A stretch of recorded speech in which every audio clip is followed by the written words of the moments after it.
Bonjour tout le monde. Je suis ici aujourd'hui avec la vice-première ministre Freeland et les ministres Blair, Lametti et Mendicino. Je veux commencer par remercier le commissaire Paul Rouleau et tous les gens qui ont participé et travaillé pour faire aboutir le rapport de la Commission sur l'état d'urgence. We were very clear from the beginning that invoking the Emergencies Act included the launch of a public inquiry to look at how and why we got there. This was an essential step to ensure transparency and accountability. During the inquiry, I welcomed the opportunity to appear and to answer the Commission's questions, as did all my colleagues. The work of the Commission and everyone involved was very important, not only to better understand what happened a year ago, but to have a roadmap going forward for any future government. Today, the Public Order Emergency Commission stated that the very high threshold to invoke the Emergencies Act was met. He found that what we experienced last year was a national emergency that threatened the security of Canadians. Our job as a government is always to keep people safe, and invoking the Emergencies Act was the necessary thing to do to remove the threat and to protect people. We've all been through a lot over these past years. Canadians have been stressed, faced real financial challenges, and lost loved ones. Many people came to Ottawa because they were hurting and wanted to be heard. In our country, everyone has the right to protest peacefully. That's a fundamental right that government will always defend. Here in Ottawa, people are used to political activity and protests on Parliament Hill. But as the Commissioner said, lawful protests descended into lawlessness, culminating in a national emergency. Streets were blockaded in our capital city for weeks, causing serious harm to families and small businesses. Aux frontières, à plusieurs endroits du pays, and at the borders, in several places, there were roadblocks which were harming safety. At the Ambassador Bridge every day, $300 million worth of goods transit between Windsor and Detroit, and thousands of people, families, jobs depend on these goods transiting freely, and blocking this bridge was unacceptable, and this roadblock was threatening and jeopardizing our trade with the United States and was also harming the Canadian economy. Guns were found at the blockade. There was a real risk that people promoting ideologically motivated violent extremism could act out, or that they could inspire others to act out against their fellow citizens. The situation was volatile and out of control. The Emergencies Act provided us with more tools to safely bring the illegal blockades and occupations to an end. Let's be clear. We didn't want to have to invoke the Emergencies Act. It's a measure of last resort. But the risk to personal safety, the risk to livelihoods, and equally, the risk of people losing faith in the rule of law that upholds our society and our freedoms, those risks were real. Responsible leadership required us to restore peace and order. After listening to dozens of witnesses and studying the necessary documents, the Commission on the Emergency Crisis has decided that last year we were indeed confronted with a national crisis and emergency, and the very high threshold which should be invoked in order to invoke the Emergency Crisis Act has been respected. Such measures should not be made lightly, and we knew that there would be an inquiry commission that would guarantee transparency for Canadians. A comprehensive, objective account of what happened, and it also provides recommendations. Within the next year, our government will issue a comprehensive public response to the Commissioner's recommendations. On est tous d'accord qu'on n'aurait jamais dû en We all agree that we should never have reached such a tilting point, and we all agree that there are important conclusions to be drawn. Thoughtful work of the Commission. There are lessons for everyone involved: law enforcement agencies, all orders of government, and elected officials. We will take seriously what the Commissioner concludes and what he proposes. Responsible leadership means that we are always striving to do the very best for Canadians, in words and in deeds.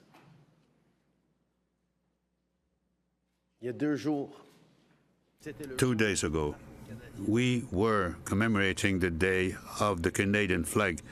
58 years ago, we flew the Canadian flag for the first time on Parliament Hill, and I see the symbol of open-mindedness and compassion. we celebrated the fact that 58 years ago, the maple leaf was raised over Parliament Hill for the very first time. When I look at the Canadian flag, I see hope. I see people who work hard every day. I see a country that has overcome tremendous challenges. There's a reason why Canada is one of the most successful democracies in the world. It's because we work at it. It's not always easy. Actually, sometimes it can be pretty hard. But it's worth it. Here in Ottawa, this Parliament, the Senate, the Supreme Court, these are not only old buildings, they're the institutions that protect our rights and freedoms. This is something we must all continue to care for and defend. Not just governments, not just elected leaders, but all Canadians. Our democracy is the responsibility of all of us together. A healthy democracy is always going to make us stronger, especially in this moment of change and global uncertainty. So let's be there for one another. Let's listen to and respect each other, even if we don't always agree. And let's continue to build a better future for all Canadians. Merci beaucoup. Thank you so much. Premier ministre, we have 25 minutes for questions from media. Nous avons 25 minutes pour les questions des médias. On va commencer avec CTV News. Kevin Gallagher, à vous la parole. Prime Minister, Kevin Gallagher, CTV National News. So in his report, Judge Rouleau said that all levels of government failed to put political partisanship aside to really cooperate on the emergency or crisis at hand. Prime Minister, what responsibility do you take for that failure? Obviously, the Commissioner did excellent work looking at all the different factors that brought us to a place of emergency, a place where Canada had no choice but to use a rarely never used provision that was created 30 years ago. I think we all have to make sure we are reflecting on what to take away from that. I certainly know that we do better when we all work together. Through the pandemic, different orders of government worked together extremely well to keep Canadians safe. That helped Canadians. We're working together right now on healthcare. That's good for Canadians. During the Emergencies Act, there were certainly things we all could have done more to work together, and we will absolutely be reflecting on those. For my follow-up on the freezing of financial assets, and this is maybe something that also your finance minister can answer as well. You know, in the report, there was, though the freezing of financial assets was described as appropriate and effective, there were concerns, failures, he said, not having a delisting mechanism, for example, for those who have left the protest. That was a failure. Also, joint accounts where maybe one spouse was not involved or connected to the demonstration. So does the government owe those people who were wrapped up and had their financial assets frozen but were not involved with the protest an apology or compensation? Those were very important considerations that we're pleased that the Commission highlighted, but I can tell you they were part of our deliberations as well. And as you say, the Commissioner determined that those measures were appropriate and useful in this context. Absolutely, there are things to learn on how to do this better if ever a government has to face a similar situation. But we were incredibly thoughtful about how to make sure we could end this challenging situation as quickly and as safely as possible. And that's where the Commissioner coming out and saying that this was appropriate and effective is a good thing, not just for the government, but for Canadians' confidence that our institutions are able to handle difficult situations. But I'm happy to turn to the Deputy Prime Minister. Oh, and I get a stool too. Okay. Yeah, so look, when it comes to the financial measures, I think the most important thing to start with is, as the Prime Minister just said, Justice Rouleau's conclusion, which was, and I'm going to read it, it was a powerful tool to discourage participation and to incentivize protesters to leave. I am satisfied that it played a meaningful role in shrinking the footprint of the protests and in doing so made a meaningful contribution to resolving the public order emergency. That is his broad conclusion on the economic measures. It's what we believed at the time, and I'm really glad that having looked at this so carefully, Justice Rouleau agrees. I would also add that what was so important for us in putting in place these economic measures was our overriding objective, of course, was to end the illegal blockades and occupation. It was to do so without violence, without anyone being hurt. And the economic measures were a tool that really helped make that happen. On the specific question about unfreezing accounts, Justice Rouleau also points out a couple of things. He points out that on February 21st, an order issued, a statement from the RCMP effectively instructed that all accounts be unfrozen. Of course, when the measures were lifted on February 23rd, they were unfrozen. And he also pointed out in his own report that work was done urgently at the time and was being done between the government and law enforcement bodies and banks to ensure that there was a process in place to unfreeze the accounts. So all of that was happening. As the Prime Minister said,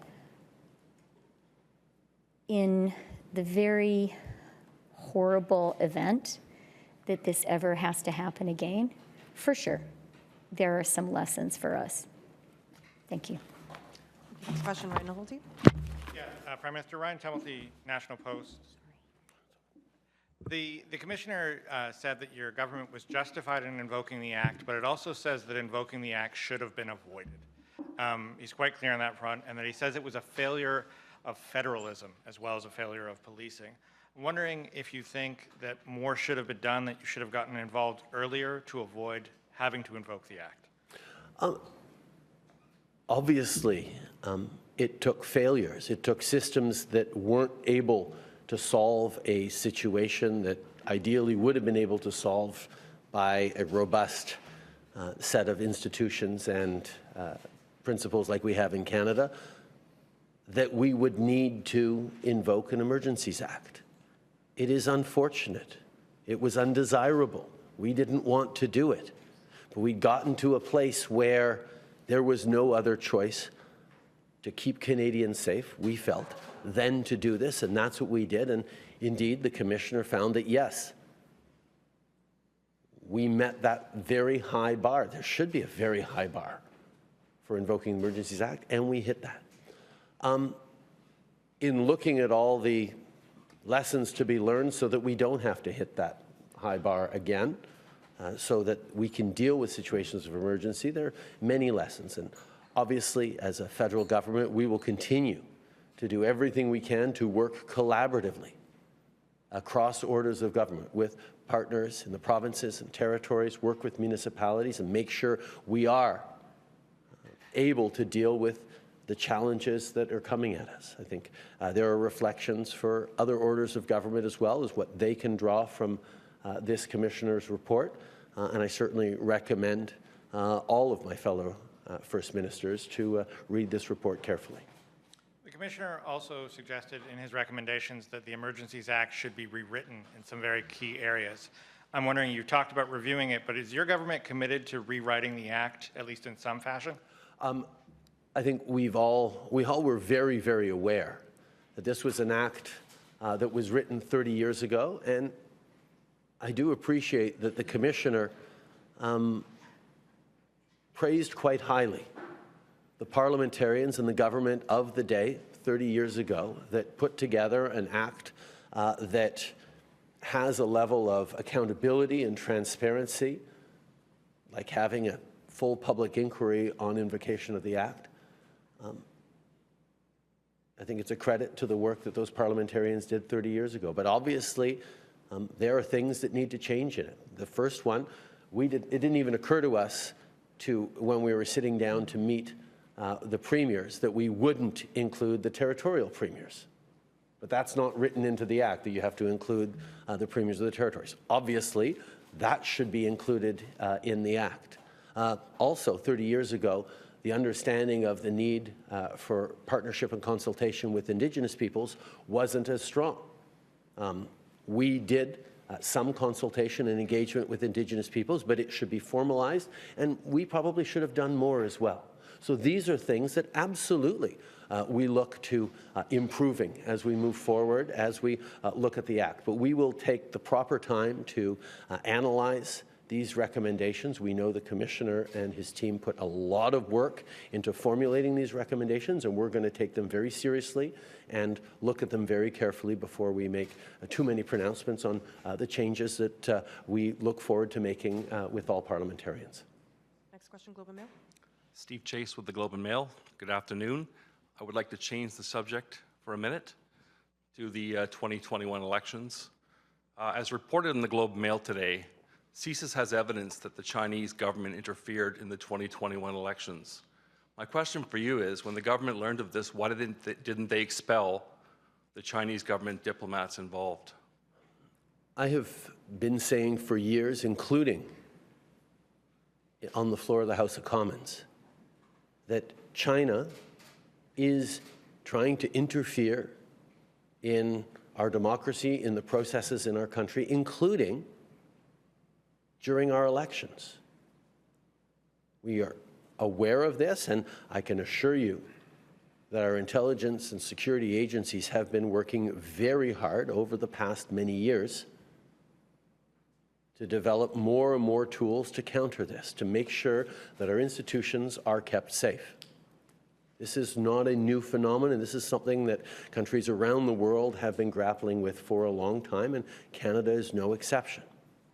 But what I think is also really important to say is that for the 2019 and for the 2021 elections and for elections going forward, this government created a panel of top civil servants who would lean on all the information provided to them by our security agencies like CSIS to ensure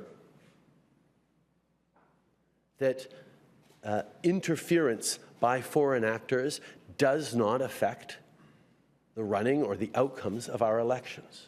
And I can emphasize once again that Canada has some of the best and most robust elections in the world, and all Canadians can have total confidence that the outcomes of the 2019 and the 2021 elections were determined by Canadians and Canadians alone at the voting booth.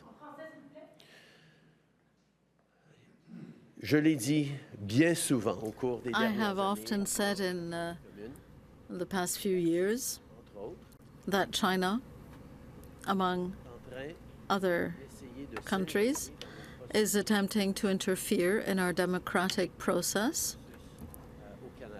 in Canada's processes and communities, including our elections.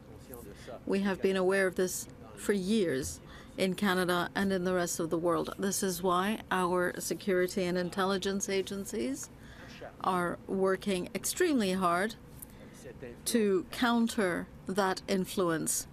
They do that regularly, especially when it comes to elections. Now, for the 2019 and 2021 elections, and for all elections to come, this government has created a panel of senior officials to monitor the integrity of our elections, to be informed and updated by our security and intelligence agencies like CSIS, to ensure that election processes maintain their integrity.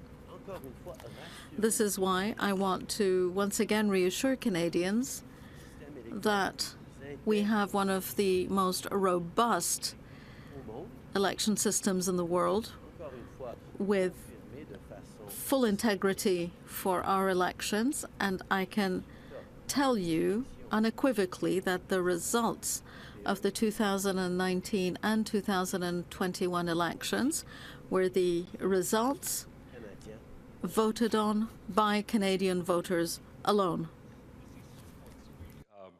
We reported on today, they talk about, for instance, the Consul General in Vancouver bragging about how they defeated two Conservative MPs. There are countless examples in there of Chinese state interference. Why did this task force you're talking about not tell Canada anything about this? And what happened to your foreign registry? We have, like I said, known for a long time that China and others engage in foreign interference in Canada, including during our elections. And certainly, the fact that a Chinese diplomat would try to take credit for things that would happen is not something that is unseen in diplomatic circles around the world. The fact is that the work that CSIS has done, including with our election integrity panel, headed up by our top public servants, will always ensure that any risks to our election or to the integrity of those elections get highlighted to Canadians. Next question. You're very reassuring on the results of elections, Mr. Trudeau. But what are you saying? What do you have to say about the fact that people at CSIS are leaking secret documents? Isn't there some discomfort within those agencies regarding China? It's certainly a sign that security within CSIS needs to be reviewed, and I'm expecting CSIS to take the issue very seriously. Coming back to Commissioner Rouleau's report, he says that there was a failure of federalism. Do you agree with that? Throughout the process, we saw that there were times when the provinces could have done things differently and worked more cooperatively with the federal governments. There were times when the federal government could have been a better partner to the provinces as well. I believe that there are lessons to be learned for all of us from that report. We will certainly reflect on what we could have and can do better. But I will point out that together we managed to put an end to a situation jeopardizing the security of Canadians in such a way as to protect Canadians' fundamental rights and freedoms. We managed to deal with the situation quickly with temporary, limited and reasonable measures. The in-depth inquiry, transparency and accountability that the Rouleau Commission and Commissioner Rouleau brought to the process can serve to reassure Canadians that even when times become difficult, our institutions, our democracy, worked and was able to deal with an exceptional situation, an emergency. Next question. Do you have any regrets about calling Ottawa protesters a fringe minority? Yeah, I wish I had said that differently.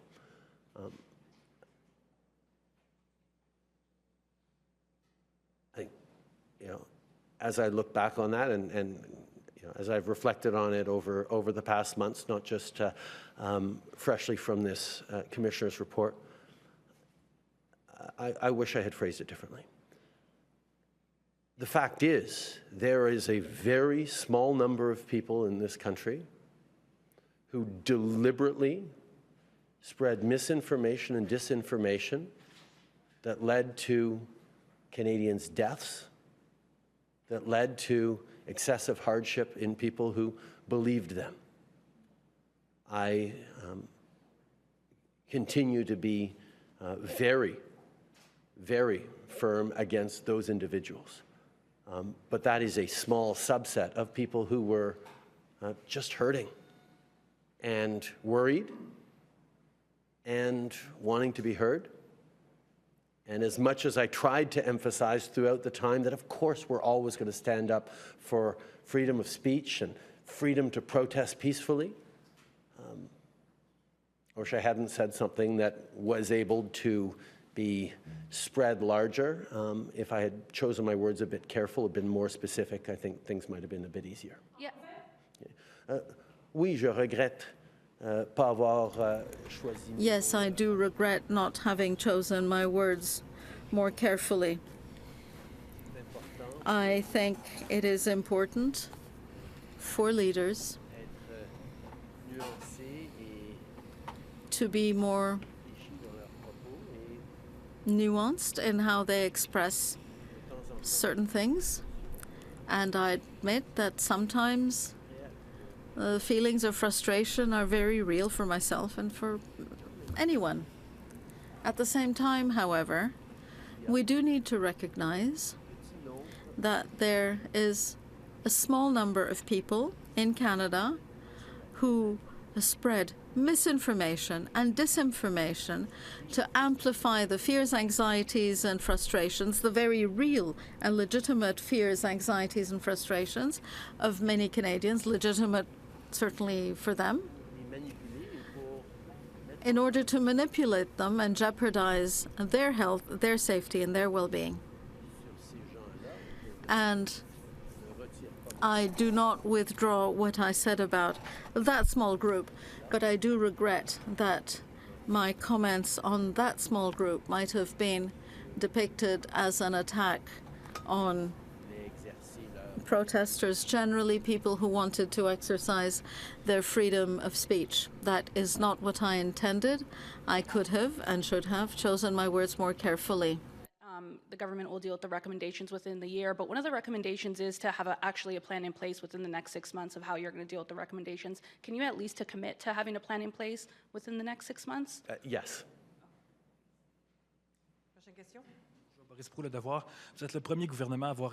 Le Devoir, you're the first government to have invoked the Emergencies Act. Do you think it will now be easier or more difficult for a future government to do the same?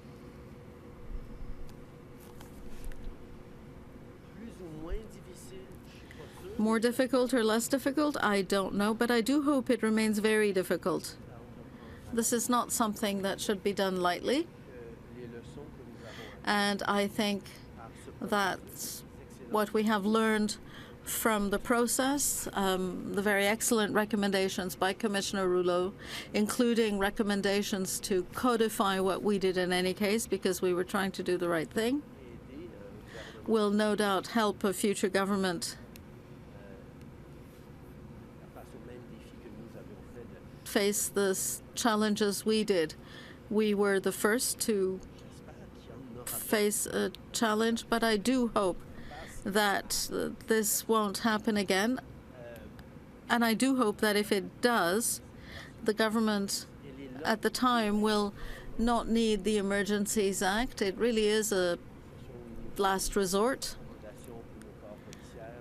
And be it through recommendations for police forces, through recommendations on how the different levels of government can work together in crises, all that taken together, I hope, will mean that a future government won't need the Act.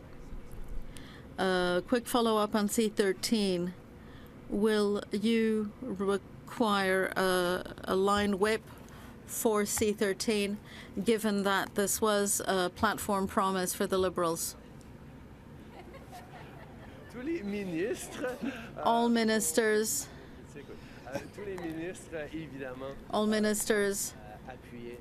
will support C-13 because it is the solution that will make it possible to protect linguistic minorities across Canada. We recognize that we also have responsibility to protect French outside and within Quebec. I also know that some members, like all members, sometimes do, well, like all members do, will want to represent their communities. These are conversations we're in the process of having, but I assure you that C-13 will pass. Valérie Plante, Radio-Canada. In his report, Commissioner Rouleau wrote that during pandemics, we see social agitation, lack of social cohesion, and the result is that people don't behave as well as they should. Authorities should have anticipated that, he said. Do you think you underestimated the anger of Canadians, particularly since it's mandatory vaccinations for truckers that sparked it all? During the pandemic, well, at any time really, but especially during the pandemic, governments needed and need to take decisions that protect the health and safety of Canadians. The decisions during the pandemic were not easy, but we based them on science, expert advice, studies, physicians' recommendations, so that we did everything we could to keep Canadians safe. And it worked. We need to recognize that it worked. We had a less difficult and less deadly pandemic, less economically damaging pandemic than most of our peer countries. But that doesn't mean it was easy. It was nonetheless very difficult for all Canadians, those who were vaccinated and those who weren't.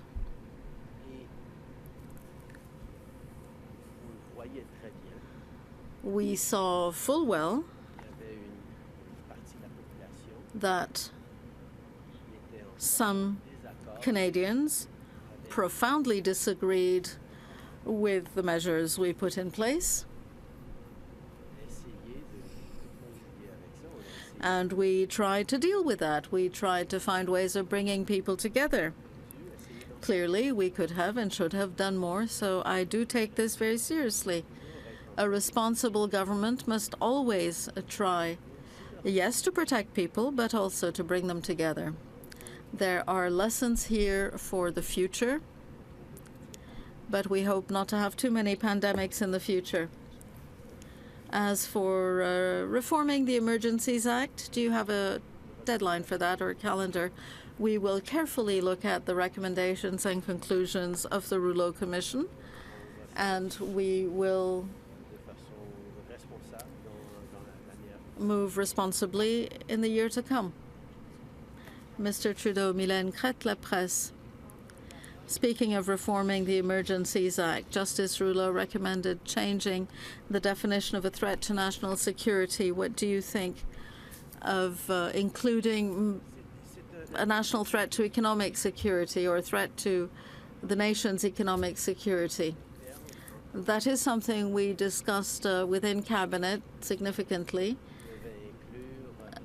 Now, should we include economic issues in the definitions? I do think the Commissioner had a quite reasonable response in his approach. He said that we should we could and should consider economic issues as contributing to national security issues, but economic concerns would not, in and of themselves, be sufficient to constitute an emergency. So that is one of the things we took into account. We will now engage in a process of reflection to see whether we need to change those aspects of the definition. With regard to the definition used by CSIS, we saw that there was some confusion and lack of clarity in discussions and in analyses surrounding invocation of the Emergencies Act.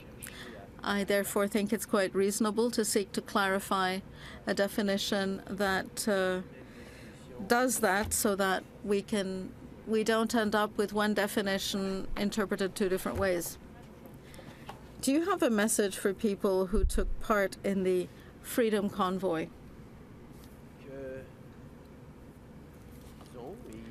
That they have and always will have the right to express their views, to express their disagreement with government policy,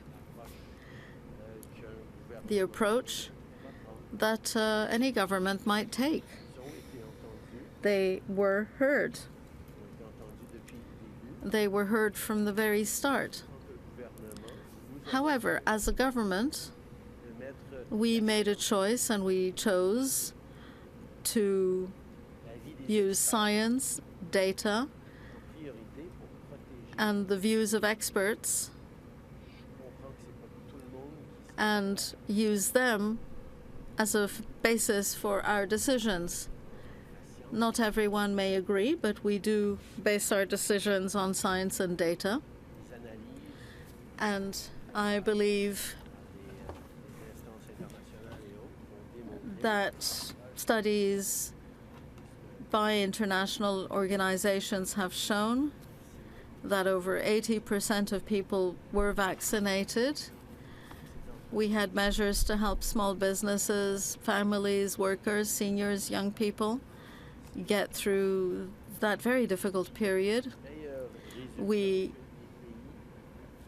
see in their analyses that countries who did that had a better outcome than countries that did not put science at the heart of their decision-making.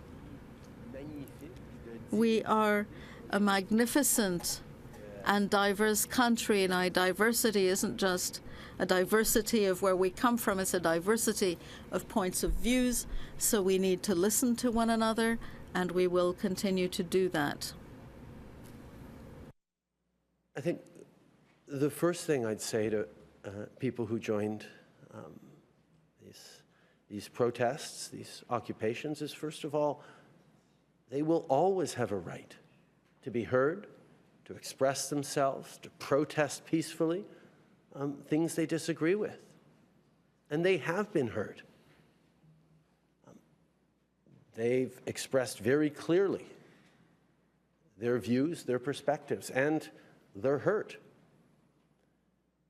At the same time, however, we are a government that is grounded in science and data and expert advice, and we followed the advice of public health officers and medical professionals to keep Canadians safe during a pandemic.